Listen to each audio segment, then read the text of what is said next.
99% of people are not willing to do what it takes to make their dreams come true.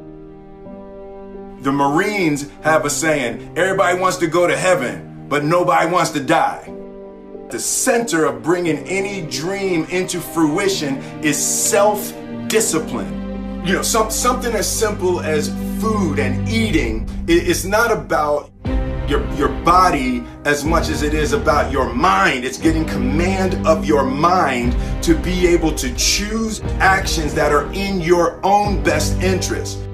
Every day we are choosing that's not in our own best interest. So if the world is attacking you and the world wants to fight you and the world's trying to hold you down, so you're gonna kick yourself in the balls? So you're gonna stop yourself from getting what you dream.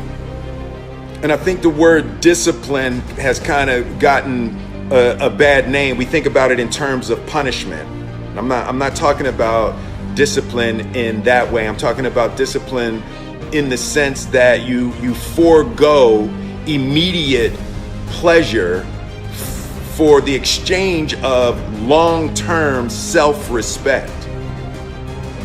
I believe that self-discipline is the definition of self-love.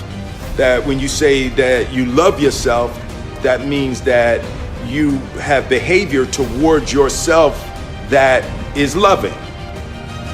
Self-discipline is the center of all material success.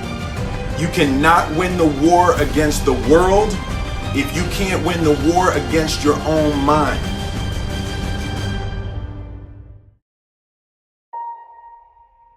Self-love is when you say to yourself, man, look, I know you and that girl got a real connection. I know y'all vibe, but that's your girl's cousin. So I love you too much to let you do that. It's like you say to yourself, hey man, look, I know you want to eat that pizza and it'll be really good, but I can't let you eat that, man, because if you eat that pizza, you're going to feel like and I love you too much to let you eat that. Self-love is, hey, look, I know you got a test on Monday, and I know you really want to go out with your friends. It's Saturday night, you want to go out, but if you fail that test, you're not going to feel good about yourself. I love you too much to let you go out tonight.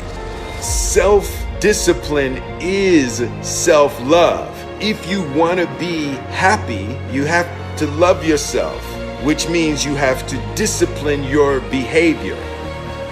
The road to sustained happiness is through disciplining your behavior. We tend to base our self-esteem on what other people think. And that's not really self-esteem. Self-esteem is supposed to be how we feel about ourselves. And I was just saying how dangerous it is to allow other people to determine how you're going to feel about you. And it's kind of like looking into a broken mirror. You're going to look in a broken mirror and then change your face to try to look good in this defiled, busted, broken mirror. And it just, other people's opinions is a really way to determine how we feel about ourselves.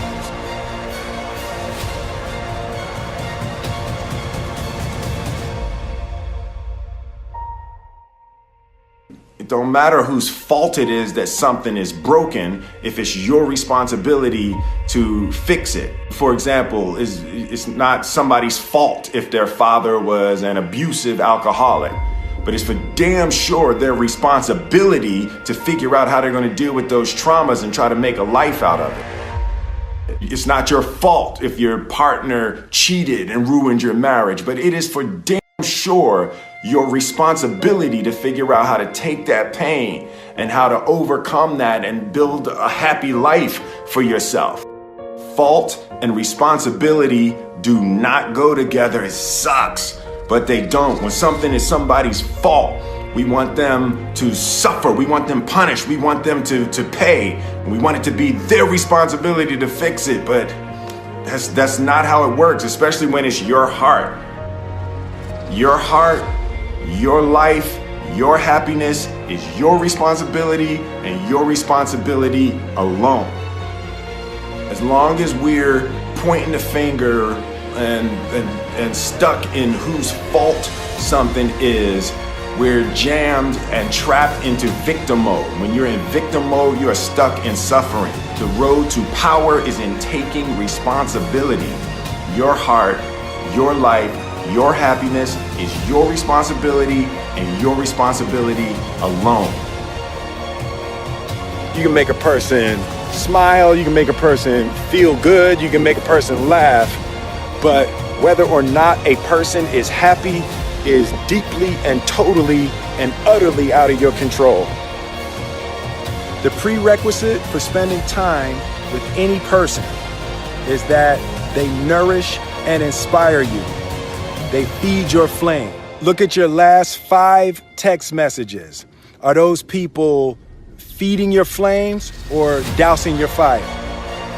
Put your phone down for just a second and look around. Look to the people around you.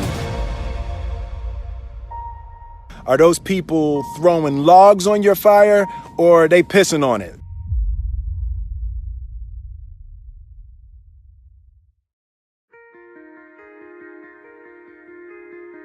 I want my life, I want my work, my family, I want it to mean something. And it's like, if you are not making someone else's life better, then you're wasting your time. The separation of talent and skill is one of the greatest misunderstood concepts for people who are trying to excel, who have dreams that want to do things. Talent you have naturally. Skill is only developed by hours and hours and hours of beating on your craft. You don't try to build a wall. You don't set out to build a wall. You don't say, I'm going to build the biggest, baddest, greatest wall that's ever been built. You don't start there. You say, I'm going to lay this brick as perfectly as a brick can be laid. There will not be one brick on the face of the earth that's going to be laid better than this brick that I'm going to lay in this next 10 minutes. And you do that every single day. And soon you have a wall. And soon you have a wall. And I think psychologically, the advantage that gives me over a lot of people that have been in competition with in different situations is it's difficult to take the first step when you look how big the task is.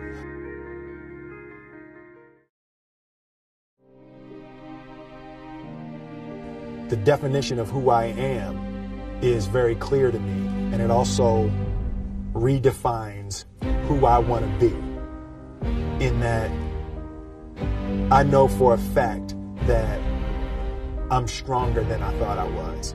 You know, you can't help but ask yourself the question, what would I do if I was in Muhammad Ali's shoes? I'm motivated by fear. I hate being scared to do something.